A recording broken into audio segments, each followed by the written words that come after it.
I'd been delivering pizzas for about 8 months when it happened. My name's Kevin, and I was 23 at the time, working nights at a place called Round Table in Sacramento. I had a second-hand Honda Civic that smelled like oregano no matter how many times I cleaned it, and I knew every back road in that part of the city by heart. It was a Thursday night in November, not Halloween, not some horror movie Friday the 13th, just a regular, cold, foggy Thursday. The kind of night where the street lights have little halos around them and the whole city feels like it's holding its breath. I had 3 deliveries left. The last one on my route was 4412 Aldermore Drive. I remember the address because I had to read it 3 times. We didn't get a lot of orders from that part of town. It was older, residential.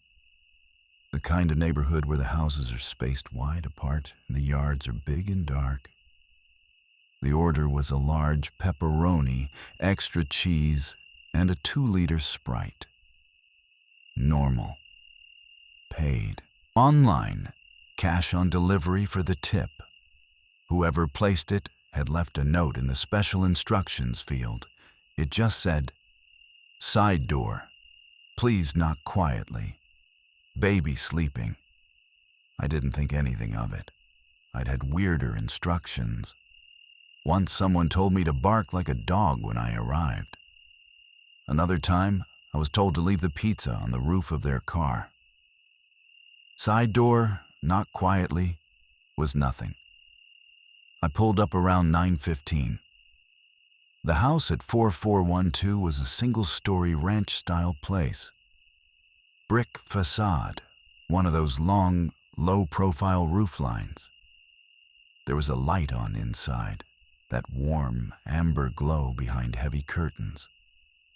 The front porch light was off, but I could see a concrete path curving around the left side of the house toward what I assumed was the side door.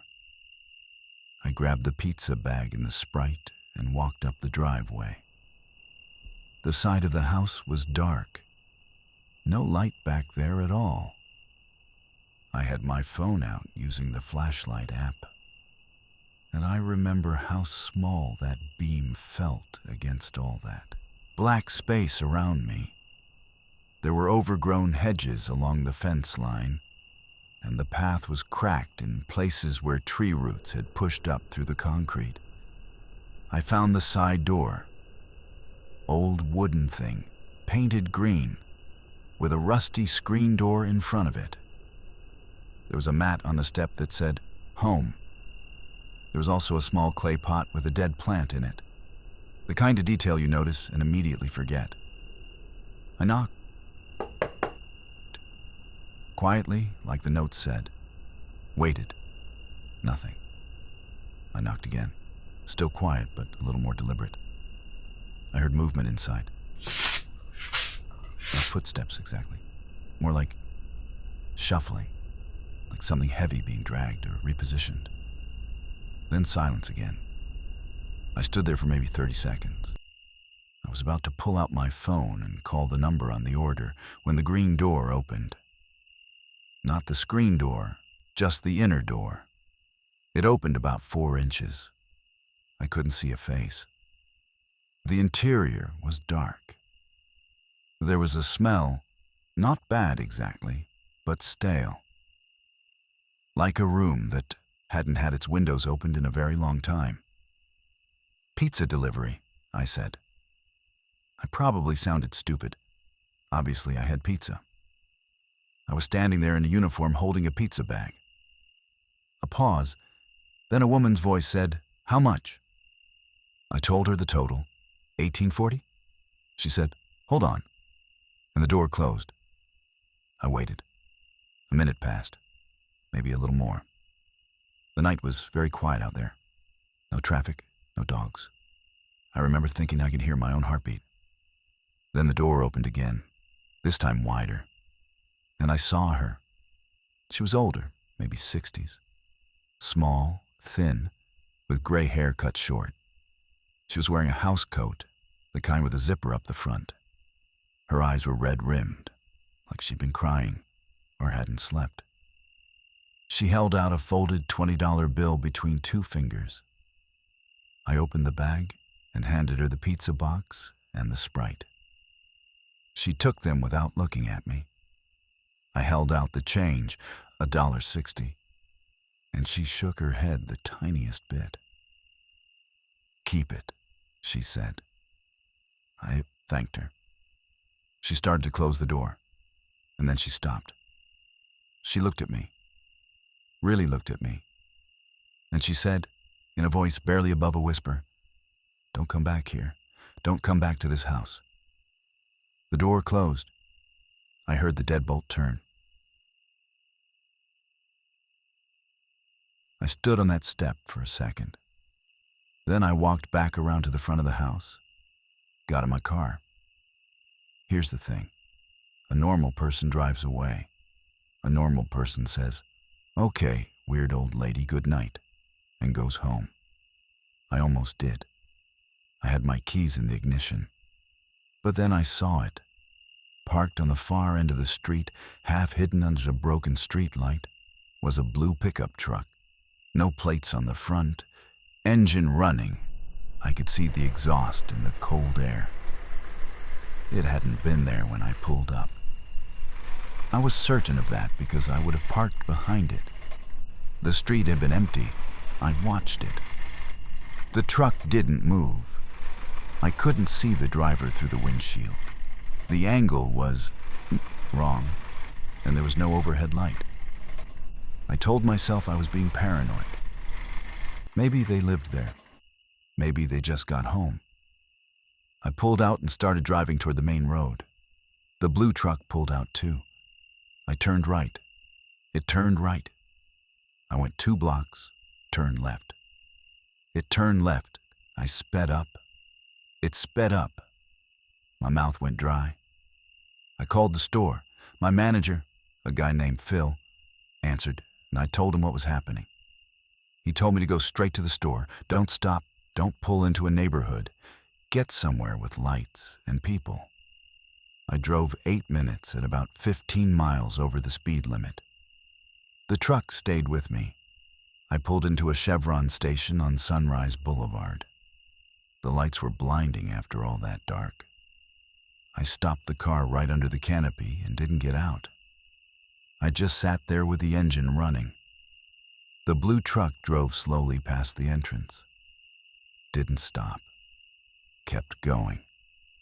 I sat in that gas station for 40 minutes before I drove back to the store. I never found out who the woman was. I never found out who was in that truck. Phil told me not to accept any more deliveries to that address. When he looked up the account later, the phone number attached to the order had been disconnected. I still think about what she said. Not the truck, not the chase. Her. Don't come back to this house. She said it like a warning, like she already knew what was coming and she was trying to keep me out of it. To this day, I don't know if she was protecting me or protecting herself, or if those were even 2 different things. My second story isn't about one night. It's about 47 nights. That's how many consecutive nights this particular customer ordered from us. I know because my co-worker, Rhonda, she'd been there 12 years, told me she'd never seen anything like it. Same order every time. Large chicken bacon ranch, thin crust, no substitutions. And it always had to go to the same address. Apartment 9 at the Willowbrook complex on the east side of town. His name on the account was D. Hargrove. I started delivering to him on night 11. Rhonda had been doing it before me, but she switched shifts. She handed me the route and said, "The guy in apartment 9, don't let him keep you at the door." I asked what she meant. She just shook her head and said, "He talks. Just be polite, take the money, go." First night I went. Nothing strange. He answered the door in about 10 seconds. He must have been watching for headlights. And he was a heavy-set man, maybe 45, pale, wearing a gray sweatshirt and track pants. He had small eyes, and he smiled too wide for someone I'd never met. He handed me exact change, down to the penny. No tip. "Beautiful night," he said, even though it was 38 degrees and raining. I agreed that it was. I left. Second night, same thing. Third night, he asked my name. I hesitated, then told him. He repeated it back to me, very deliberately, like he was committing it to memory. Fourth night, he knew my car. "You changed your shift," he said. "You used to come later." I hadn't been coming later. I'd been coming at roughly the same time. He was wrong about that. But the fact that he'd been timing me, tracking my arrival window, that landed somewhere uncomfortable in my chest. By night 15, I started noticing things about the apartment door. There was always the TV going inside. News, mostly. Never entertainment. And he'd always answer in the same outfit. Same gray sweatshirt, same track pants. Either he owned 6 of them, or he never changed. He showed me a photograph. He just held it out, casual as anything, like showing someone a photo is a completely normal thing to do at your front door at 9 p.m. when receiving a pizza. It was a picture of a street, residential, taken from inside a car. You could see the steering wheel in the corner. The street in the photo looked like any other street. I stared at it, not knowing what I was supposed to see. "Recognize it?" he said. I said no. He took the photo back. "You will," he said. And then he closed the door. I went home that night and sat in my car in my own driveway for 10 minutes before I went inside. I looked at the photo again in my head, because I had looked at it long enough to remember it. And I realized, I think, that it was my street, my neighborhood. The angle was from a car parked near the corner, 2 houses down from mine. I might have been wrong. I told myself I was wrong. I knocked 3 times, waited almost 2 minutes. When the door finally opened, he was breathing hard. Not like he'd run from another room. Like something had happened just before he answered. He took the pizza without looking at me. No greeting, no beautiful night, nothing.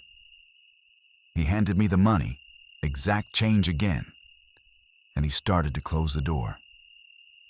Then he stopped, the way people do when they've thought of something. "I know where you live," he said. He said it like he was telling me the weather. Informational. Calm. Then he closed the door. I went to the police the next morning. I know some of you might be asking why it took 27 nights.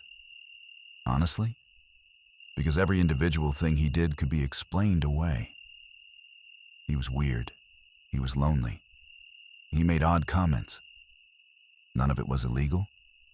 None of it rose to the level of, I need to call someone. Until it did. The detective I spoke to was a woman named Officer Tanya Reyes. Patient, thorough, didn't make me feel stupid for coming in. She took notes. She pulled up his address and his name. And she got quiet in a way I didn't like. She asked me to wait. When she came back, she told me that D. Hargrove had a prior record. Stalking. 2 separate incidents, 2 different women, 2 different cities over the past 10 years. He'd moved to our city 8 months ago. She also told me something that made my stomach drop. He had filed a complaint against the pizza place the previous month. Said an employee had been aggressively pursuing contact with him. He'd named me specifically by name and described my car and schedule. He had been building a paper trail. If anything happened, if he did anything, he had a story ready. I was the aggressor. He was the victim. That's the part that stays with me. Not the stalking, not the photo, the preparation, the patience. He'd been building something before I even started delivering to him. Officer Reyes had him picked up for a welfare check that afternoon. During the check, they found documentation, printed photos, printed schedules, handwritten notes related to me and 2 other delivery drivers from other restaurants in the area. He was eventually charged and entered a plea. I testified. I no longer deliver pizzas. But I'll tell you this. Rhonda, who'd been doing those deliveries before me and handed the route off, she got lucky and she didn't even know it. Sometimes the most dangerous thing isn't the sudden shock. It's the slow pattern you almost don't notice until it's too late. It was a summer night, late July, still warm at 10:30, the kind of warm that makes everything feel close and thick. She had 1 delivery left, a house on the edge of town, just past where the streetlights thin out and the road starts to feel more like a suggestion than an actual road. The house was a 2-story white siding, detached garage on the left, a minivan in the driveway, normal looking. She delivered there before, a family, she thought, maybe 2 kids. Nothing that had ever given her pause. She pulled up, got out, walked to the front door. As she was crossing the front lawn, she glanced up at the 2nd floor the way you do sometimes for no reason. There was a face in the window. Not a child's face. An adult. And they were not looking at the street. They were looking at her. Completely still. No movement, just watching. She almost kept walking. But something about the stillness stopped her. The person in the window wasn't the way people look when they're just glancing outside. They were positioned, deliberate. She stopped on the front path. The face didn't move. She knocked anyway. The front door opened and a woman answered. Cheerful, normal, mid-30s. The mom, it seemed like. Took the pizza, tipped $5 in cash, said thank you. Have a good night. Denise asked her, casual as she could, "Are you guys having company tonight?" The woman frowned. "No, why?" Denise said she thought she'd seen someone in the upstairs window. The woman's expression shifted. Not fear exactly. Something more like recognition. She said, "1 second," and went inside. Denise heard her call upstairs. Heard a voice, a man's, she thought, answer. Then a long pause. The woman came back to the door. Her demeanor had changed. She was holding herself different, tighter. She said, "I'm sorry to bother you, but could you do me a favor? Could you stay on the porch until I call my husband?" Denise stayed. She called her manager and told him the address and said she didn't know how to explain it, but something was wrong. Her manager stayed on the phone. 12 minutes later, 12 minutes that felt like an hour, a police cruiser pulled up. And then another. It turned out the woman's brother-in-law had broken into the house while she was downstairs. He had a restraining order against him.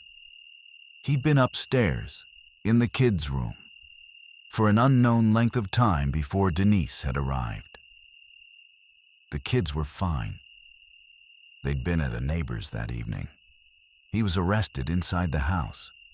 Denise told me, "I didn't do anything special. I just noticed. I just said something." She'd been delivering for 3 years, seen 1,000 front doors, 1,000 porch lights, 1,000 brief exchanges. She said nothing had ever felt off before that night. And she almost pushed that feeling aside because she was tired and she had 1 delivery left and she just wanted to go home. But she didn't push it aside. She said one thing, asked one question, and that was enough. 3 people. 3 ordinary nights that turned into something they still carry with them. Kevin, who heard a warning from a stranger and drove away just fast enough. A delivery driver who noticed a pattern slowly assembling itself around him before it closed. And Denise, who glanced up at a window she had no reason to look at and asked a question she had every reason to stay quiet about. None of them did anything extraordinary. They just paid attention. That's the thing about the moments that matter most. They almost always look like nothing at first. A truck parked in the dark. A man who knows your schedule. A face in a window, completely still. The door you almost don't stop at. The question you almost don't ask. Almost. If this one stayed with you, you know what to do.